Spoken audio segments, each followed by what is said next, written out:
So I talked a little smack about companies that spend an atrocious amount of money flying out car influencers, paying for flights and accommodations, and having them try incredible food and culture, all to hopefully sway them into telling you that what they made wasn't complete and utter wet socks. You all mostly agreed with that sentiment. So in today's video, I am with a brand that likely spent an atrocious amount of money flying me out, paying for flights and accommodations, having me enjoy the incredible food and culture, all to hopefully convince me and therefore you that their new all-electric sports SUV is good. You can see the problem. But the real conundrum is that even if I tell you that it's good, am I telling you the truth? Or am I obliged to like it because I loved the kimchi? Today's video is all about the honest truth. But I want to walk you through the itinerary for the week because it starts out today in Seoul, South Korea with dinner. That's pretty much it. We're at the Four Seasons, which is a pretty nice place to be staying at because tomorrow we're immediately heading out and we're gonna go do the Bukchon Hanok Village tour. And then we're gonna grab some dinner over around the Genesis Lounge, which is apparently a place where they go and kind of show off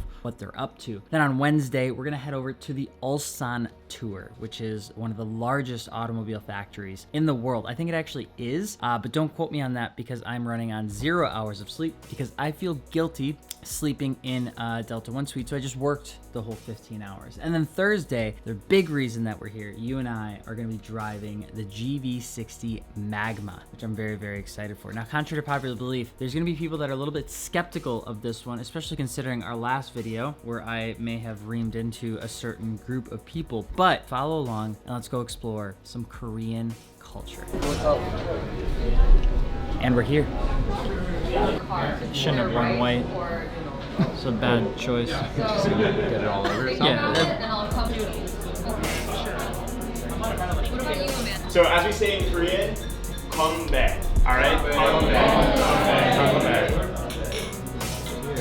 Cheers.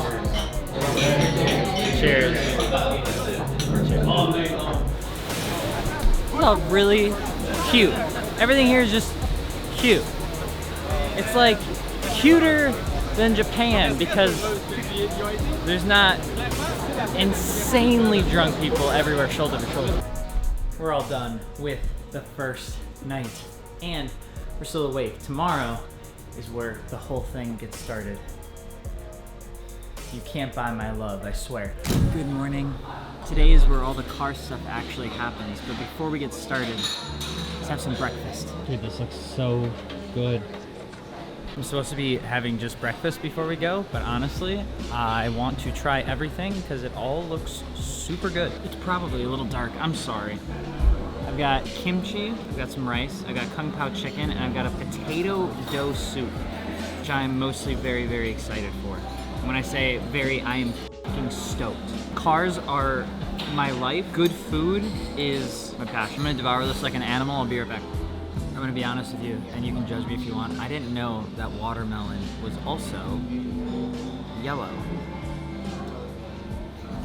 All right, so the very first place we're going to is Bukchon. That's where we're gonna see the two different types of cultures kind of come together, and apparently they use the style to help define the interiors of their cars. Genesis is less than 10 years old, and with a new brand, there are two big problems. Number one, lack of capital. Usually, new companies suffer from this, but like Gracie Adams, Genesis's Nepo family is Hyundai Motor Group, so they've got a few $1 trillion, a couple robots that have limbs and stuff that makes me really uncomfortable, and 50+ brands just to make it work. And number two, lack of heritage. Now this is a tough one, because a 10-year-old should only know what fishing level is needed for sharks and what's the meta in Fortnite, but here, they do something that I really love, and that's that they use their own culture. A traditional Hanok.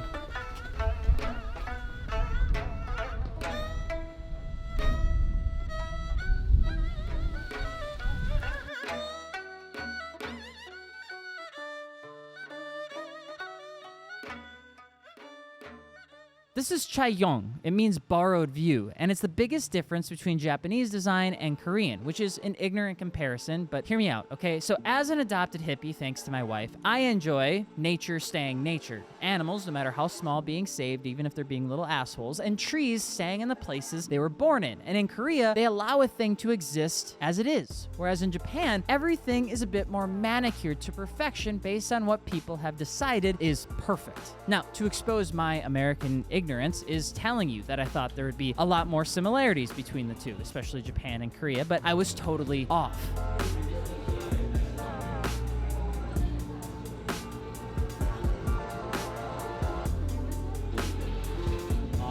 So that was the Genesis Lounge, probably one of the most expensive places that you can say that you own a Genesis and you have a GV90 long wheelbase, or you're part of the premier club to get in, because you can't just own a Genesis and get in. They have a 1 month long wait list, and they only take reservations up to 2 months long, which sounds weird as an American when you think about it, but then again, when you come to South Korea, every vehicle is a Hyundai, Kia, or a Genesis. Now for you and for me, I stained my shirt and pants by having a blackberry ice cream just a couple hours ago. So I definitely didn't quite fit the mold of like what you would wear to a place like that.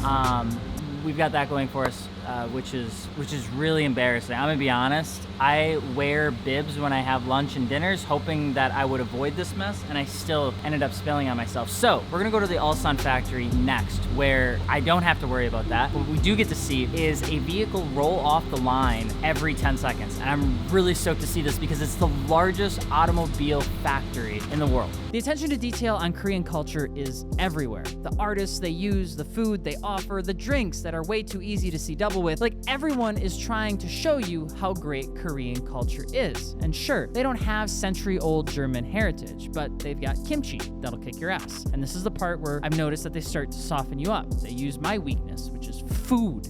Officer of Genesis, Mr. Luke Donkerboka. Luke. Well, I think it's great to have you here. I think there's a few things that, interesting things that you will see. And it's always great to have the chance to welcome you here in our house, and to basically show you all products in where they are born.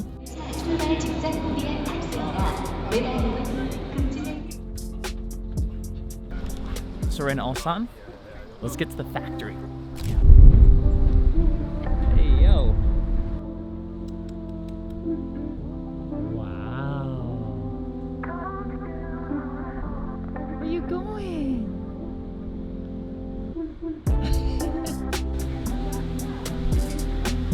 This is the Hyundai Motor Company Ulsan Plant Heritage Hall. How do I know that? No particular reason.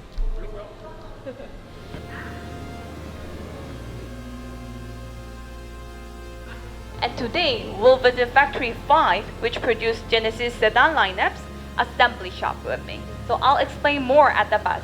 And on your back, you can see the big display stand, and in there, you can check all the vehicles which are produced inside the Ulsan plant. So please have a look. And when finished watching, we'll gather in front of this big 1 hour, less than 1 hour. The Sonata Y2 body frame to study the electric car. And because this is the EV, you can check the battery over here.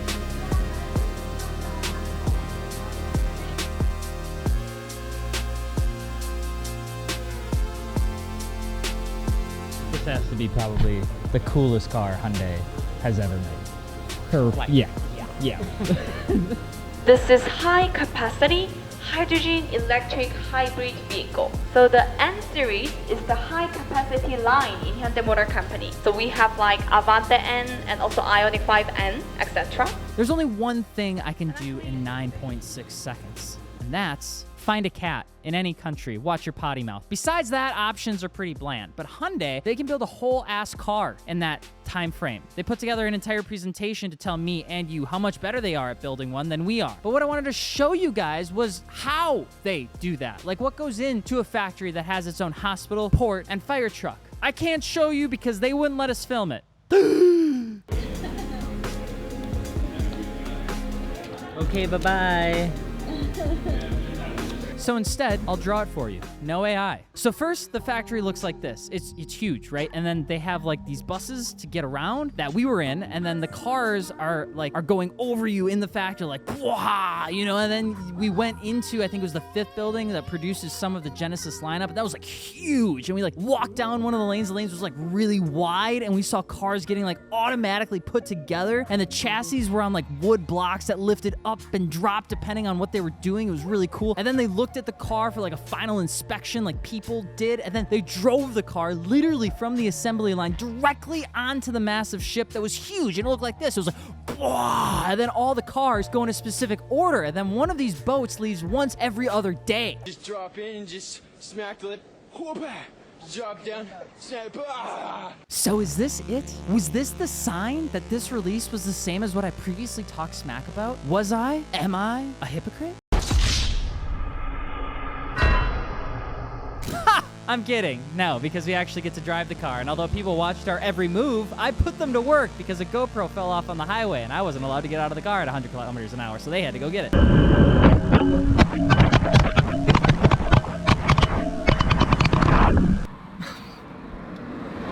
Yes, thank you so much. I'm so sorry.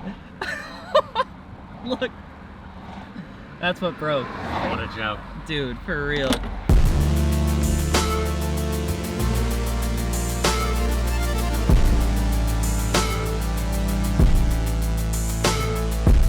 So this is the brand new Genesis GV60 Magma, a car from a manufacturer that 10 years ago, I would argue, nobody would guess that they would come out with something that looks like this. Now, remember, I am a huge fan on if it's different and it's original, then it's good. It's progressive, it's fun, it's hip. We need more authentic movies, and I don't ever want to watch The Matrix 4 ever again in my entire life. And this, to me, screams original and different from the Korean manufacturer, which is pretty interesting because what you're looking at is an all-wheel drive, essentially super SUV, 610 horsepower without the boost mode and like 640 with the boost mode, a 0 to 60 in 3.4 seconds, 400mm front brakes, and a front snout that isn't ugly, in a colorway that's sick. And you get bonus points for the fact that there are actually manufacturers introducing fun colors. And I want to show you some really interesting things that would probably make Doug DeMuro cream in his little pants that are very, very unique about this thing. You see how the design language of Genesis is present on this car and it isn't completely disjointed effort from the rest of its lineup? Crazy, right? The car itself is a powerhouse. 0 to 60 in 3.4 seconds.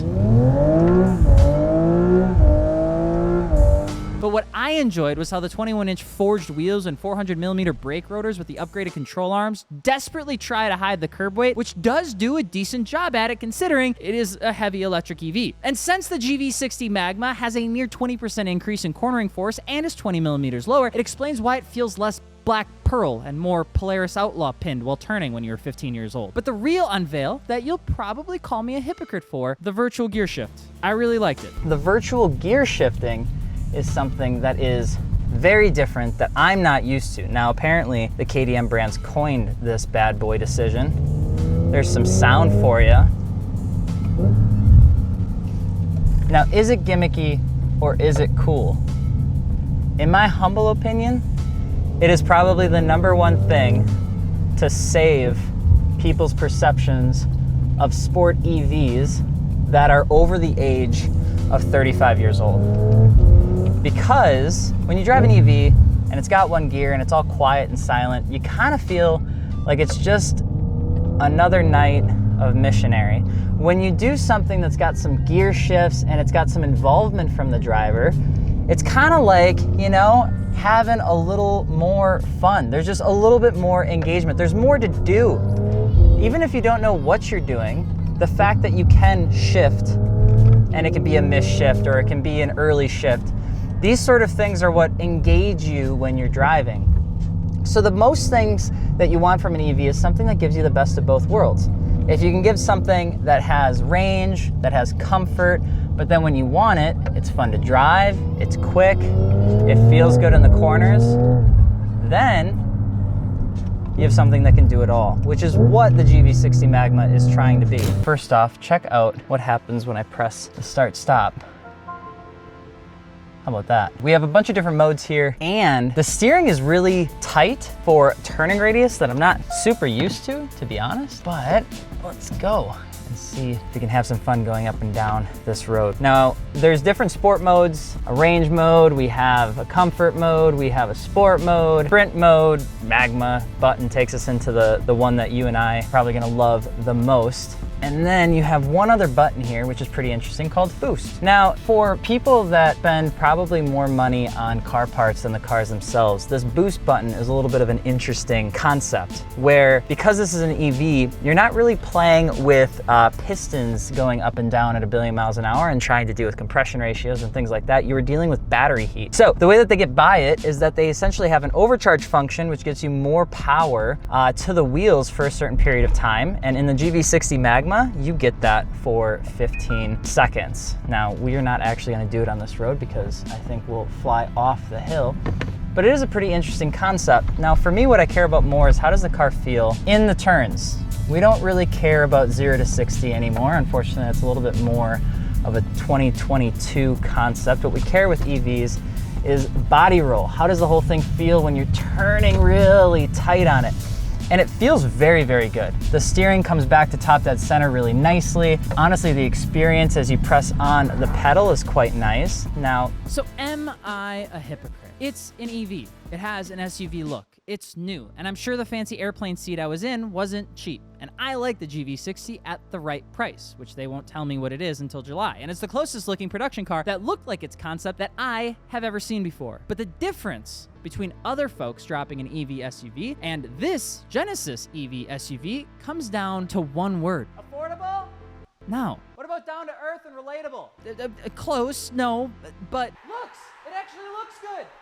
It does, but not quite. Authenticity. Since 2015, Genesis has built affordable premium luxury cars by owning every nut and bolt, language, and ECU that exists in their cars through the monolith of Hyundai Motor Group. By doing that, premiums on cars don't exist on much of the Genesis lineup when compared to other brands and arguably have a better quality and report than anyone else. Don't source me, source the people that already said that. But that's been Genesis's MO since they started, to bring premium luxury cars at a more affordable price, $75,000 versus $600,000, and this one still has the same design language that you'd find in the rest of its family, which, contrary to popular belief, is something I think is worth talking about because nobody that seems to be making an EV remembers that their cars can look like their ICE cars except for Genesis. Now, not just that, but during my entire trip, there was never a sense of pretentiousness. While I will always hate when I can't film something like the factory, it's a bit different due to privacy laws rather than them controlling my creative thought process, which is uneven at times. Hyundai Motor Company coined VGS. They pushed end-drift optimization, end-grin boost, the active sound, because they're trying to make EVs fun, not just a toaster. And there is some respect that needs to go to that. And that's all to say that at no point is Hyundai trying to be anything but itself or Genesis. And that's what I like. That's why I think it's okay to eat kimchi for free in Seoul as Genesis parades us around to learn about their business, because at no point did I feel like I was being duped. It felt like something that they were proud of, and it was fun to drive.